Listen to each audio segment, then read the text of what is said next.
हरे कृष्णा, राधे राधे। सभी भक्तों को सादर प्रणाम। आप सभी का दिन शुभ और मंगलमय हो। भगवान श्री कृष्ण की कृपा सदा सर्वदा आप सभी के जीवन पर बनी रहे। भक्तों, आज के इस वीडियो में आप श्रवण करेंगे श्रीमद् भगवत गीता के गुण त्रय विभाग योग नामक 14वें अध्याय की कथा। श्री भगवान ने कहा, हे अर्जुन, समस्त ज्ञानों में भी सर्वश्रेष्ठ इस परम ज्ञान को मैं तेरे लिए फिर से कहता हूँ, जिसे जानकर सभी संत मुनियों ने इस संसार में मुक्त होकर परम सिद्धि को प्राप्त किया है। इस ज्ञान में स्थित होकर वह मनुष्य मेरे जैसे स्वभाव को ही प्राप्त होता है। वह जीव ना तो सृष्टि के प्रारंभ में ही उत्पन्न होता है और न ही प्रलय के समय कभी व्याकुल होता है। हे भरतवंशी, मेरी यह 8 तत्वों वाली जड़ प्रकृति यानी जल, अग्नि, वायु, पृथ्वी, आकाश, मन, बुद्धि और अहंकार ही समस्त वस्तुओं को उत्पन्न करने वाली माता है और मैं ही ब्रह्म रूप में चेतन रूपी बीज को स्थापित करता हूँ। इस जड़ चेतन के संयोग से भी सभी चराचर प्राणियों का जन्म संभव होता है। हे कुंती पुत्र, समस्त योनियों में जो भी शरीर धारण करने वाले प्राणी उत्पन्न होते हैं, उन सभी को धारण करने वाली ही जड़ प्रकृति ही माता है और मैं ही आत्मा रूपी बीज को स्थापित करने वाला पिता हूँ। हे महाबाहु अर्जुन, सात्विक गुण, राजसिक गुण और तामसिक गुण, यह तीनों गुण भौतिक प्रकृति से उत्पन्न होते हैं। प्रकृति से उत्पन्न तीनों गुणों के कारण ही अविनाशी जीवात्मा शरीर में बंध जाती है।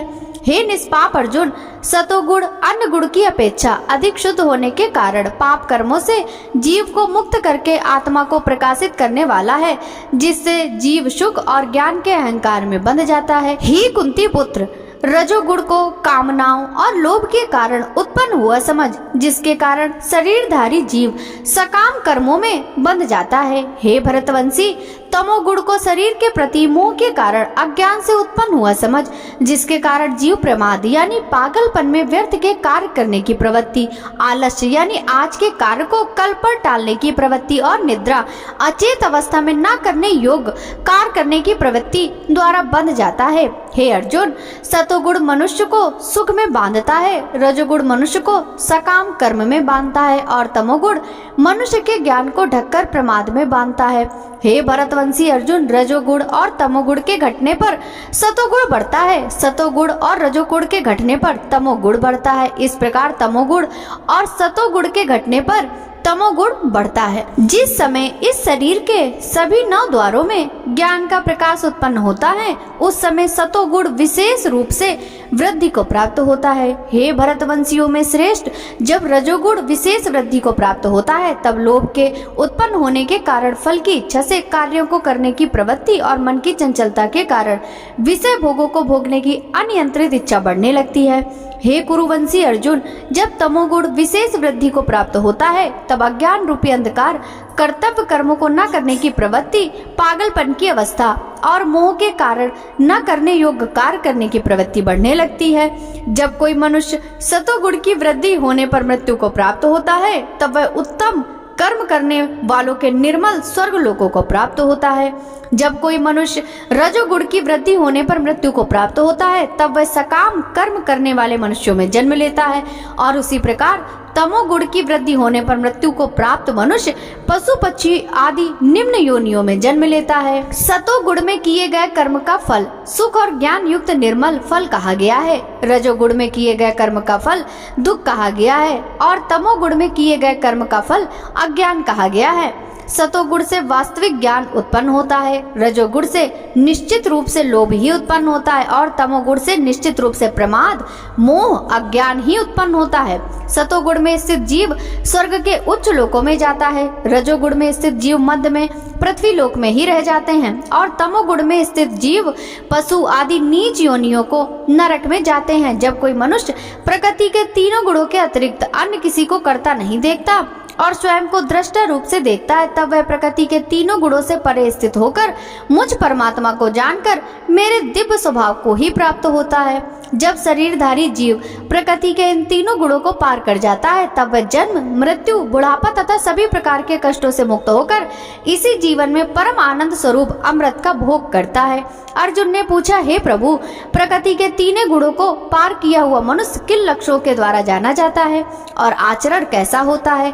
तथा वह मनुष्य प्रकृति के तीनों गुणों को किस प्रकार से पार कर सकता है। श्री भगवान ने कहा, जो मनुष्य ईश्वरीय ज्ञान रूपी प्रकाश यानी सतोगुण तथा कर्म करने में आसक्ति रजोगुण तथा मोह रूपी अज्ञान तमोगुण के बढ़ने पर कभी भी उनसे घृणा नहीं करता तथा समान भाव में स्थित होकर ना तो उनमें प्रवृत्त ही होता है और ना ही उनसे निवृत्त होने की कोई इच्छा ही करता है, जो उदासीन भाव में स्थिर रहकर किसी भी गुण के आने जाने से विचलित नहीं होता और गुणों को ही कार्य करते हुए जानकर एक ही भाव में स्थिर रहता है, जो सुख और दुख में समान भाव से स्थिर रहता है, जो अपने आत्म भाव में स्थित रहता है, जो मिट्टी पत्थर और स्वर्ण को एक समान समझता है, जिसके लिए ना तो कोई प्रिय होता है और ना ही कोई अप्रिय होता है, तथा जो निंदा और स्तुति में अपना धीरज नहीं खोता, जो मान और अपमान को एक समान समझता है, जो मित्र और शत्रु के पक्ष में समान भाव में रहता है तथा जिसमें सभी कर्मों को करते हुए भी कर्तापन का भाव नहीं होता, ऐसे मनुष्य को प्रकृति के गुणों से अतीत कहा जाता है। जो मनुष्य हर परिस्थिति में बिना विचलित हुए अनन्य भाव से मेरी भक्ति में स्थिर रहता है, वह भक्त प्रकृति के तीनों गुणों को अति शीघ्र पार करके ब्रह्म पद पर स्थित हो जाता है।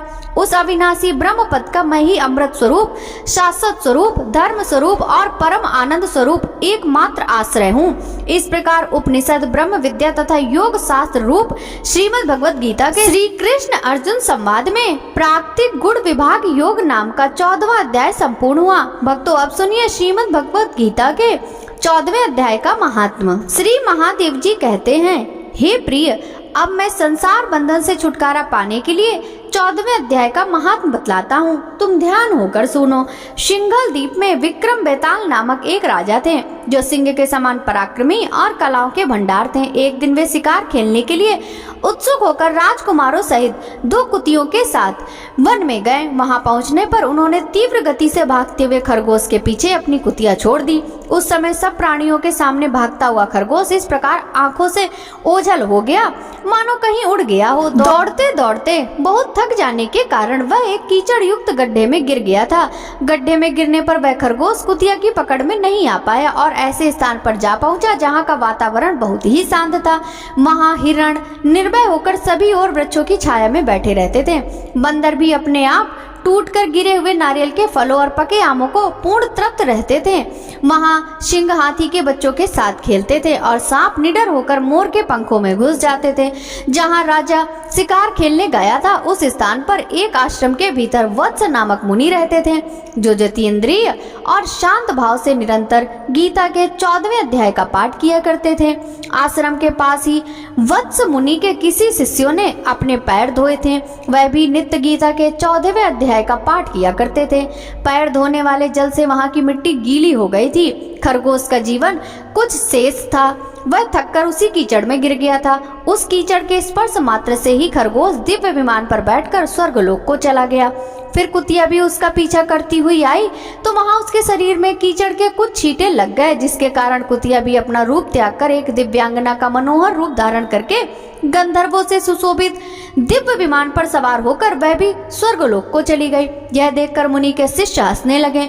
उन दोनों के पूर्व जन्म के वैर का कारण सोचकर उन्हें बड़ा आश्चर्य हुआ था। उस समय राजा भी आश्चर्य से चकित हो उठा। आश्चर्यचकित होकर राजा ने पूछा, विप्रवर, नीच योनि में पड़े हुए दोनों कुतिया और खरगोश ज्ञानहीन होते हुए भी जो स्वर्ग में चले गए, इसका क्या कारण है? इसकी कथा सुनाइए।